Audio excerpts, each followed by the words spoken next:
So I got this cool frame at my local dollar store this week, and I wasn't really sure what I wanted to put in it, but I do kind of like to display lots of pictures all at once instead of just one at a time. And when I got this frame home, I liked it because it was just plain, nice, clean, simple lines, which is very much my style of decorating anyway. I got it home and the glass was cracked, so I knew I was going to have to do something different with it. And what I came up with is something that I thought some of you might really enjoy. If you like to display several things at a time, or maybe a memo board is a little more your style, this is what I've come up with, and that's what we're making today on SoNotCrafty. For materials, you're going to need a picture frame that you like. You can get one that's preferably has a little bit of depth to it. This one is about 1 inch deep. And for the background, I wanted a uniform color with the frame, so I just used some white Bristol board. And to put a little bit of a design in the background, I found these really cool wall stickers, which we'll put in behind everything. Ruler and scissors, always good to have on hand. You'll also need some string. This is just a hemp thread, but you could also use ribbon, or you could use another type of yarn or thread, whatever is your choosing. These little tiny clothespins I got in the scrapbooking section of my local craft store. And hot melt glue and some Mod Podge, and you should be good to go. So let's get started. The first thing we need to do is take the frame apart. So just pull all the little pieces apart. This is the piece you're going to need.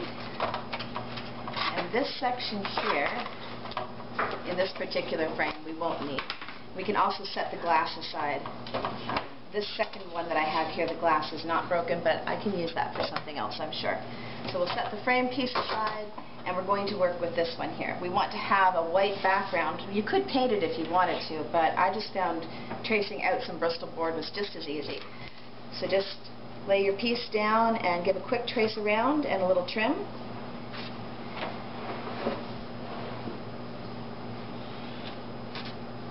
Making sure to keep your notches in place.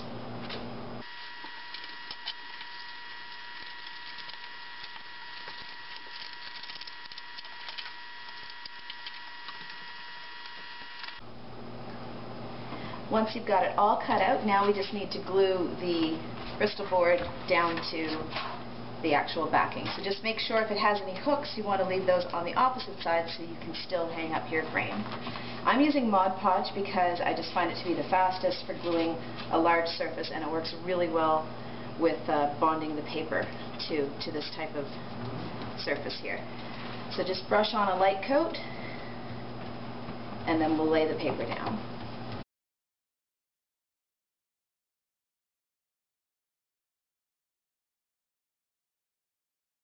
So just give that a couple of minutes to dry, and when it's done doing that, you can trim off any edges that you may have left behind, and then we'll get ready to put our jewels on it.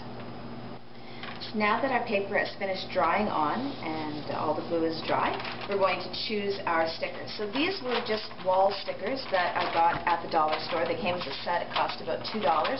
You might want to put another picture behind it. Maybe it's a poster or something like that that you like, or a really cool fabric or anything. But this one here is what I really like. I like it in the black and the white with the kind of little bit of sparkle to it. So you just take your sticker off and place it however you want it to go. Do a bird here.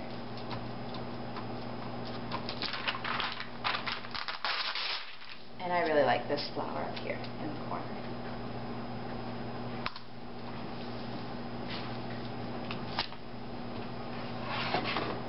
There, so now we're done the backing part, and we'll move on to the frame itself.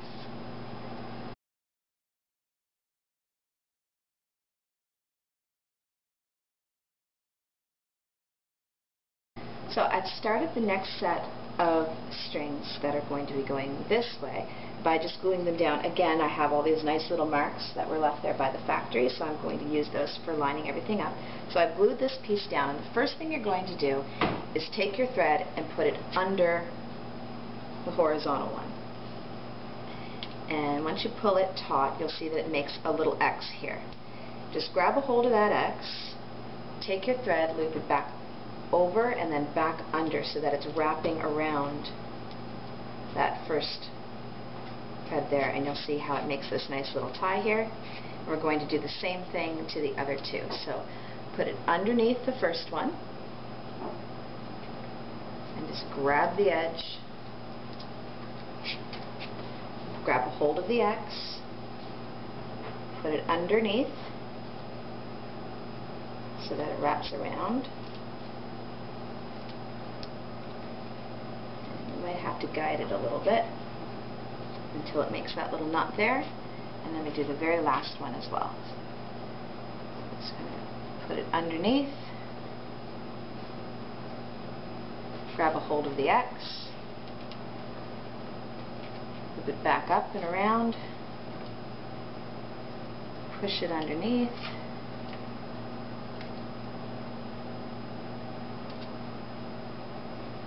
and then we glue it over here on this side.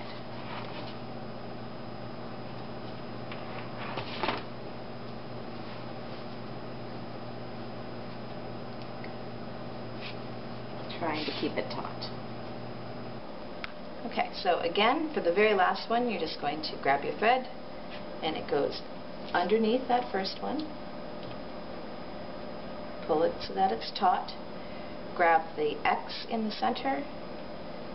Take your thread and pull it back up and over, and then underneath, so that it wraps around, and just guide it so that it stays nice and tight against itself. And then it's done its wrap around, and now we're going to glue it back over here on this side.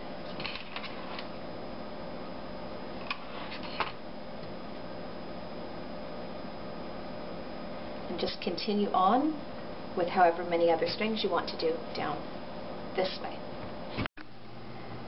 Alright, so once your glue has dried, just before you trim off your strings, I just like to add a little bit of hot melt glue just up here along the edges, because that's going to give something for the backing that we did earlier to be able to rest on, so it doesn't try to mash into whatever it is that you have here on the frame, and it will help it to be able to hang just a little bit nicer.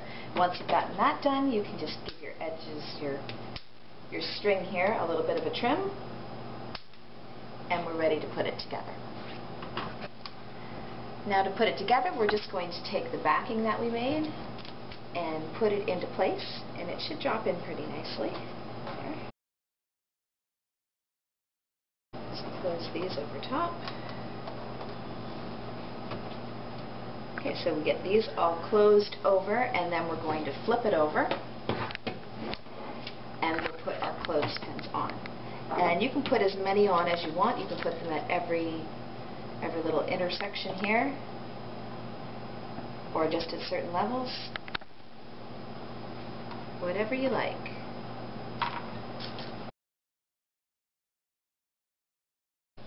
So there you have it. One really easy to make memo board using just some simple supplies you probably have laying around your house, or you can easily pick up from a dollar store. This craft probably cost me about $6 to make.